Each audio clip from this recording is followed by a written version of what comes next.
ఎంతో టేస్టీగా ఉండే మామిడికాయ ఎండురేలు కర్రీ రెసిపీని ఈరోజు మీతో షేర్ చేసుకుంటున్నాను. నమస్తే, నేను Harinmani. Welcome back to my channel Harinmani's kitchen. కర్రీకి కావాల్సిన పదార్థాలు: ఉల్లిపాయ ముక్కలు, పచ్చిమిర్చి, కరివేపాకు, మామిడికాయ ముక్కలు, ఎండురేలు. ఎండురేలను ముందుగా ఒక పావు గంట పాటు నానబెట్టి పక్కన పెట్టుకోవాలి. అప్పుడు వాటిని కడుక్కోవాలి. ముందుగా ఆయిల్ వేడెక్కిన తర్వాత ఎండురేలు వేసుకుని వేయించుకోవాలి. ఇప్పుడు సగం వేగిన తర్వాత ఇందులో పచ్చిమిర్చి, కరివేపాకు వేసుకుని బాగా వేయించుకోవాలి. ఎండురేలు నానబెట్టడం వల్ల అందులో ఉన్న ఇసుక బాగా వచ్చేస్తుంది. చూసారుగా ఎండురేలు వేగిపోయినాయండి. ఇప్పుడు మనం ముందుగా కట్ చేసి ఉంచుకున్న ఉల్లిపాయ ముక్కలు వేసుకోవాలి.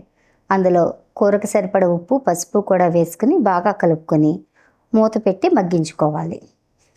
ఉల్లిపాయ ముక్కలు బాగా మగ్గిపోయినాయి. ఇప్పుడు కూరకు సరిపడ కారం కూడా వేసుకొని బాగా వేయించుకోవాలి. కారం కూడా వేగింది, మంచి వాసన వస్తుంది. ఇప్పుడు మామిడికాయ ముక్కలు కూడా వేసుకొని బాగా కలుపుకోవాలి. మూత పెట్టి మామిడికాయ ముక్కలు కూడా మగ్గించుకోవాలి. ఇప్పుడు కూరకు సరిపడా వాటర్ కూడా పోసుకొని మామిడికాయ ముక్కలు ఉడికించుకుందాం. ఓకే అండి, మూత పెట్టేశాను. ఓకే అండి, కూర రెడీ అయిపోయింది. ఎంతో టేస్టీగా ఉండే మామిడికాయ ఎండురేలు కర్రీని మీరు కూడా మీ ఇంట్లో ట్రై చేసి ఎలా ఉందో కామెంట్ చేయండి. నచ్చితే లైక్ చేయండి, అలాగే నా వీడియోని షేర్ చేయండి.